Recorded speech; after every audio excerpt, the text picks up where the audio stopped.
Ulit naman yung mga bata. Dito lang pala yung mga maganda bata. eh. Siyempre, hindi mo mababayaran yung kaligayahan ng mga bata. Boring lang sila dun sa dalawa. Dito talaga mas masaya.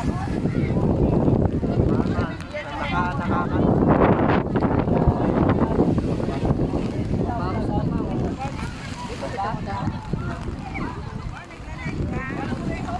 Kasi ngayon, medyo nagpapis mga tapos sila. Mag-aalis na yung mga yan.